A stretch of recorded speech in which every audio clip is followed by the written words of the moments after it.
الشيطان اللعين الرجيم بسم الله الرحمن الرحيم الحمد لله والصلاة والسلام على محمد رسول الله وعلى آل الله وعلى أصحابه المتأدبين بآداب الله واللعنة على أعدائهم أعداء الله يا محمد يا علي يا فاطمة يا صاحب الزمان أدركني ولا تهلكني بسم الله الرحمن الرحيم ورحمتي وسعت كل شيء صدق الله العلي العظيم.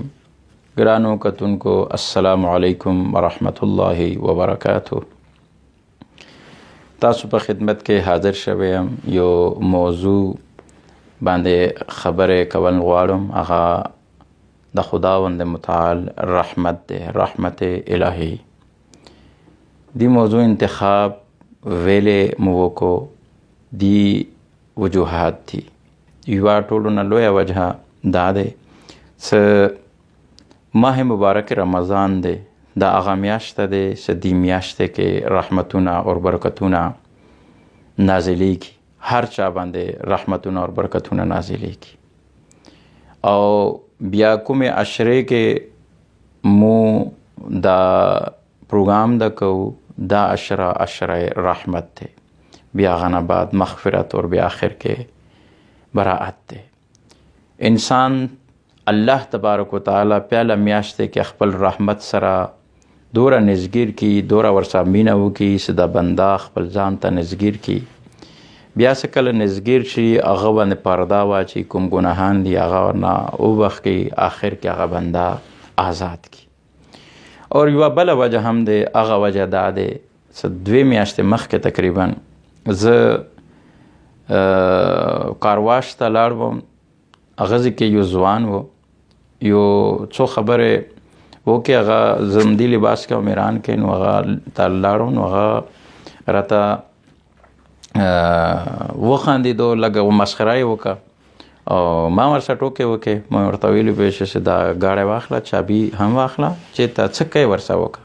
هغه یې فارسي کې ماته یې ساجغه تا ویلي څه کوې هغه وکړه، زه ما څه زړه غواړي هغه وکړو. ما ورته ویلي چې بالکل. هغه ماته یې چې زه خو غواړم نعوذ بالله من ذلک ښځو پسې لاړ شم، ښځو شرارت ورسره وکړو.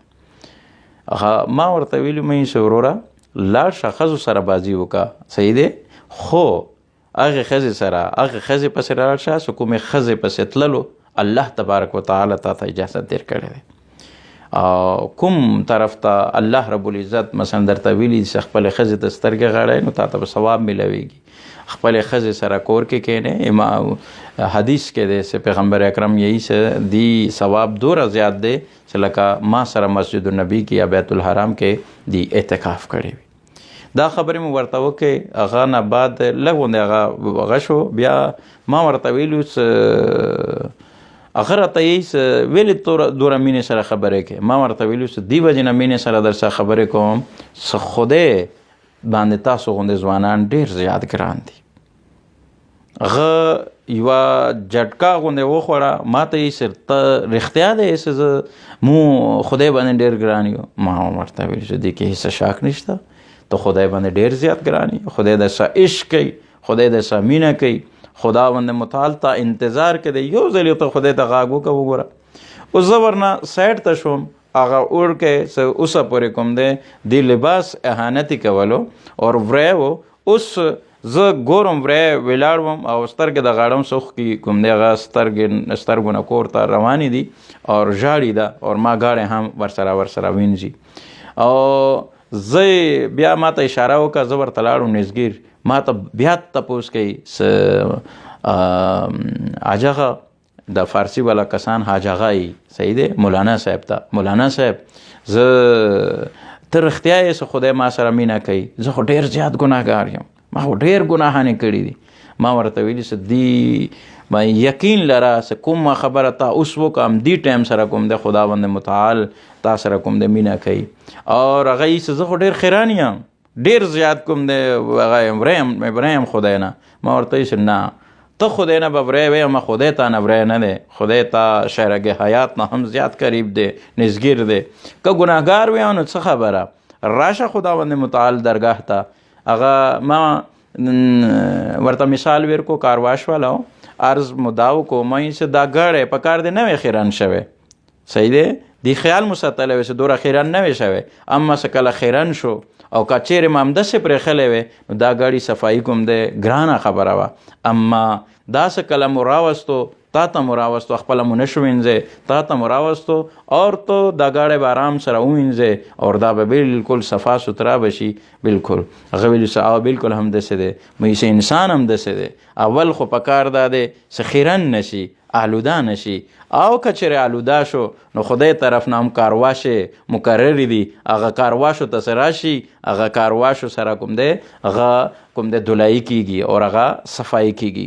هغه کارواش کوم دی هغه کارواش زمانه حواله سره ماه مبارک رمضان دی اور هغه وینځن والا چوک دی ائمه طاهرین علیهم الصلاۃ والسلام دی اور پیغمبر رحمت للعالمین دی.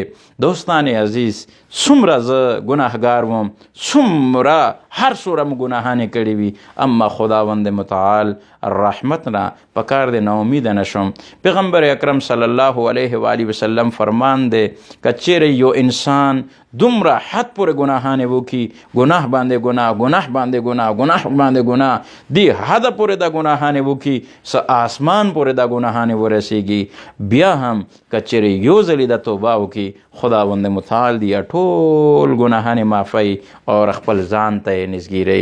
یو بل چې ته کې ما یو حدیث پڑھاو کړی و چې الله تبارک وتعالی ارشاد فرمایي خپل یو نبی ته چې دی ما ګناهګارو بندگانو ته دا وایه چې زه تاسو ته ډېر زیات انتظار کوم تاسو ته ډېر زیات انتظار کوم کاش یو ځلې تاسو ما طرف ته سترګې وغاړو کاش تاسو هغه باطني سترګې کولاو شوي وې چې ما رحمت تا سره کوم دی څوره کوم دی شمول حال کې دی شي.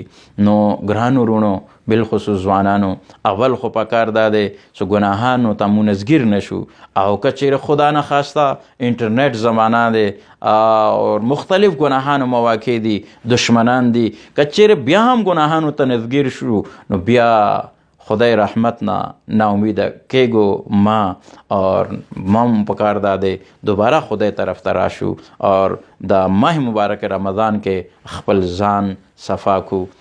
خدای نه دعا کو چې پروردگار عالم مو څومره ګناهانې دي هغه وبخښي اور مو خپلو نیکو بندگانو نه شمار کی. آمین یا رب العالمین بحق